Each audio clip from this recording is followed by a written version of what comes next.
soir du Seder est pour les Juifs du monde entier la soirée la plus marquante du calendrier. Attablés autour de la table de Pessah, des matzot, des herbes amères, on va raconter une fois de plus l'histoire de la sortie d'Égypte. Le problème et le risque, c'est la banalisation de cet événement. On était esclaves, on en est sortis. La Providence nous a accompagnés. Et voilà que le calendrier va nous inviter une fois de plus, pendant près d'un mois, à de nouveau nous pencher sur cette sortie d'Égypte. Depuis la paracha de Shemot, paracha de cette semaine, jusqu'à la paracha de Béchalach, l'apothéose avec la sortie d'Égypte, on va de nouveau étudier cette sortie d'Égypte. Alors, ce qu'il ne faudrait surtout pas faire, c'est regarder ces parachiotes avec un œil habitué, un œil usé, mais au contraire, approfondir.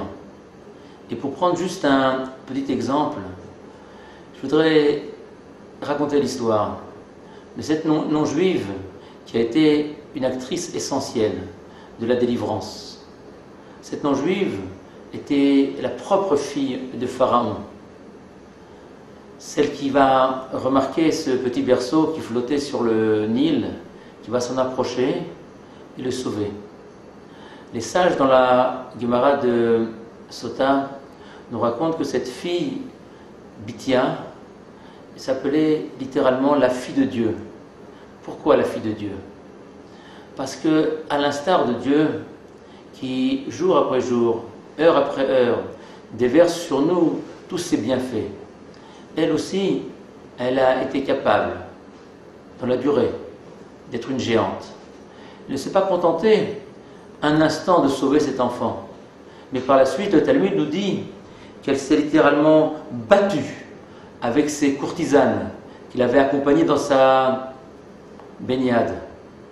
Et puis, après, elle est partie chercher une nourrice pour cet enfant. Elle l'a fait grandir, elle lui a donné un nom. On est tous capables, occasionnellement, une fois par hasard, une fois exceptionnellement, d'être grands. La véritable grandeur, c'est de s'inscrire dans la durée, dans la continuité, dans la persévérance, d'être à l'image de Dieu, Bithia, la fille de Dieu. C'est comme ça que va se construire la Géoula, la délivrance. La persévérance, c'est finalement la chaîne sur laquelle la trame pourra passer et tisser le tissu de la Géoula. Il est connu le machal de cet enfant qui s'est perdu dans une foire et que son père recherchait. Et le problème, c'est qu'il avait du mal. Les enfants se ressemblent tous. C'est l'histoire de l'exil. Le père, c'est Dieu. L'enfant, c'est nous. Alors comment nous distinguer? Comment nous faire reconnaître de notre père? C'est tout simplement d'être différent des autres. D'être comme Bithia, le fils ou la fille de Dieu.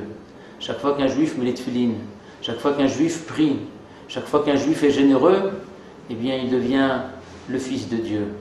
Il est comme lui, il se distingue des autres, et alors il adresse un petit signe à son père, à son roi, qui peut-être le distinguera dans la pénombre de l'exil. Amen et merci.